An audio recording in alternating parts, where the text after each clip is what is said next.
राकेश टिकैत तो मायावती जी की तारीफ कर चुके हैं। नहीं, तारीफ तो अच्छी जैसे मायावती जी ने गन्ने का पेमेंट का अगर बात करी जा तो सबसे ज़्यादा गन्ना का पेमेंट मायावती जी ने किया।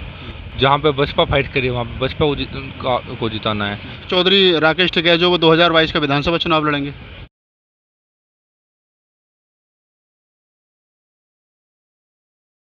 नमस्कार दोस्तों, मैं राहुल नागपाल और आप देख रहे हैं राहुल लाइव 85। हम हैं गाजीपुर बॉर्डर पर और गाजीपुर बॉर्डर पर जैसा कि आपको मालूम है कि यहाँ किसान आंदोलन चल रहा है।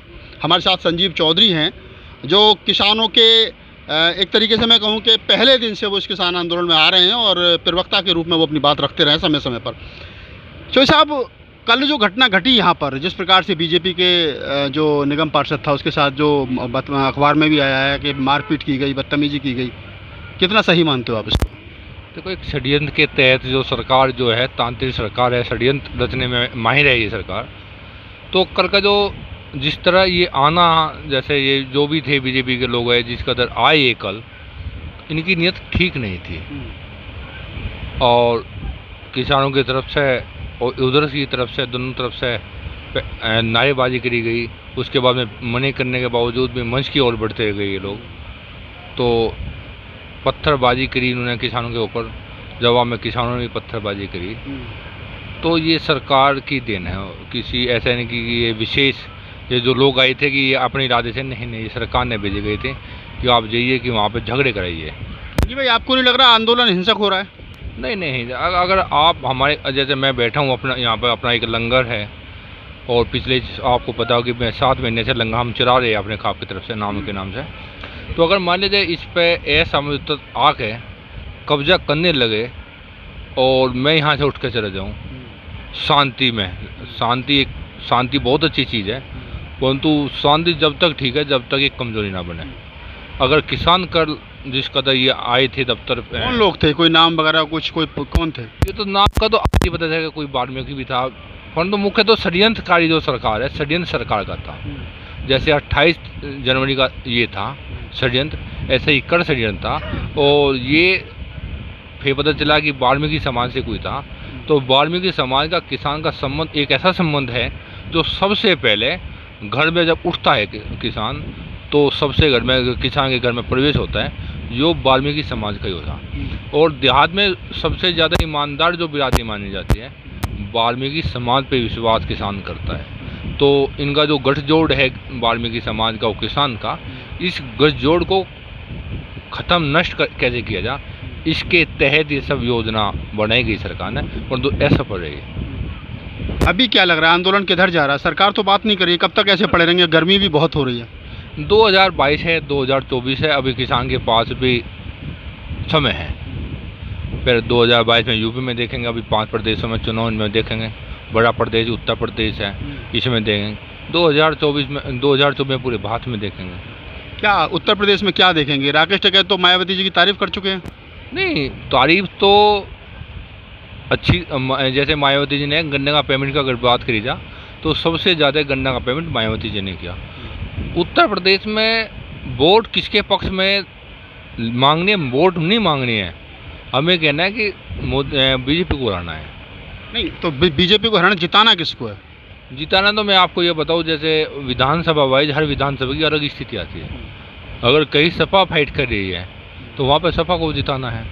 जहाँ पे बसपा फाइट कर रही है वहाँ पे बसपा को जिताना है। जहाँ पे लोकदल फाइट कर रहा है वहाँ पे लोकदल को जिताना है। तो ये सब बातें हैं। सुनने में आ रहा है कि चौधरी राकेश टिकैत जो वो 2022 का विधानसभा चुनाव लड़ेंगे।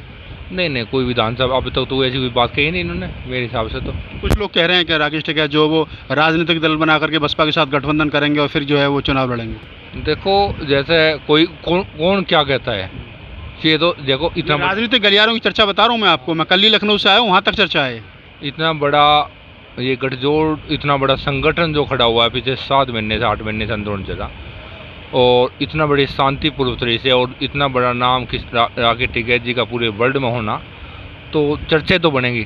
चर्चा तो इन्हीं की बनेगी, कौन जिनका नाम बड़ा होगा चर्चा उन्हीं की बनती है। तो ऐसा तो अब तक ऐसा कोई ना टिकैत सामने की तरफ से नाम ऐसी कोई बात मैंने सुनी है। मायावती से या सपा नेता अखिलेश यादव से कोई मुलाकात हुई है?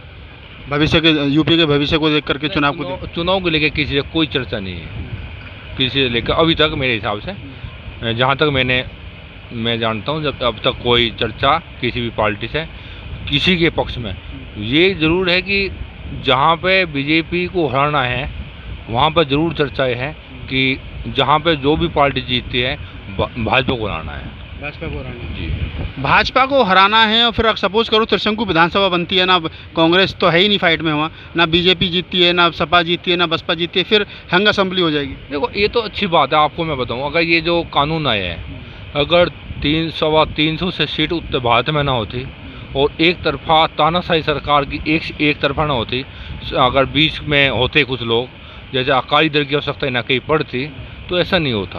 परंतु जब एक पार्टी की सरकार होना, मैंने देखा कुछ ठीक नहीं है ये। मतलब मजबूत सरकार नहीं, मजबूत सरकार होनी चाहिए। हाँ, मजबूत ही होनी चाहिए, मजबूत। अकाली के साथ में बसपा का गठबंधन हुआ है पंजाब में, और अकाली किसानों का बड़ा गठबंधन है, तो कयास उसी आधार पर यूपी में भी लगाया जा रहा है कि जो किसान है वो कहीं ना कहीं बसपा की तरफ जा सकता है यूपी में। हाँ देखो, जो राजनीति बात है, राजनीति करते हैं लोग, अपने कयास लगाते हैं।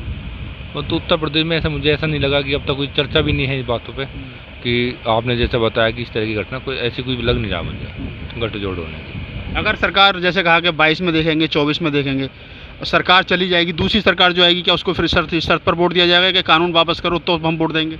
नहीं, वोट ही ना भाई, विपक्ष जो खड़ा हुआ इस देश में, विपक्ष ही खत्म हो गया था। जो विपक्ष खड़ा हुआ किसान के नाम पे तो खड़ा हुआ, विपक्ष तो आपने देखा था पिछले 7 महीने तो बिल्कुल खत्म था। उत्तर प्रदेश में कौन था विपक्ष में? भारत में बीजेपी के खिलाफ में विपक्ष बोलने लगा जब किसान ने बताया कि रास्ता दिया कि बोला जा सकता है तानाशाही सरकार के खिलाफ। जब विपक्ष बोल रहा, इससे पहले तो बोलने की हिम्मत नहीं थी जी भाई साहब, लोकतंत्र खत्म हो चुका था, विपक्ष का कार्य था। देखो, विपक्ष हमेशा आवाज़ उठाता है किसान की, मजदूर की, जो भी इसके निर्णय होते हैं, इनके जो खराब निर्णय होते हैं, इसकी आवाज़ जनता के हर कोने तक पहुँचाते हैं, आम आदमी तक पहुँचाते हैं। विपक्ष ने ये काम खत्म किया था। विपक्ष ने पहले तो जनता ने खत्म किया विपक्ष को, फिर विपक्ष ने विपक्ष को खत्म किया। अपने आप को कमज़ोर मान के कि कोई बात नहीं भाई, सुन नहीं रहा। परंतु ऐसा नहीं है कि किसान ने एक आवाज़ दी, पूरे हिंदुस्तान का किसान इकट्ठा हुआ, आवाज़ दी, बड़ा आंदोलन हुआ, तो अब विपक्ष भी बोलने लगा। विपक्ष में किसान का मुद्दा ही विपक्ष को जिंदा करके लाया है। तो दोस्तों, ये थे हमारे साथ संजीव चौधरी, जिन्होंने बताया किस प्रकार से कि विपक्ष में भी अगर जान डालने का काम किया तो आंदोलन ने किया है। आने वाले समय पर मैंने बहुत सारे तरीके से कई सवाल उन पर किए कि क्या उत्तर प्रदेश में जो किसान है वो किसको समर्थन करेगा, लेकिन उन्होंने ये तो तय है कि बीजेपी को वोट नहीं करेगा, लेकिन वोट देना किसको है ये बात अभी भविष्य गर्म में है। अगर आपको हमारा वीडियो अच्छा लगे तो उसको लाइक कीजिए, शेयर कीजिए, कमेंट्स कीजिए और हमारे चैनल को सब्सक्राइब कीजिए। मैं राहुल नागपाल, कैमरा।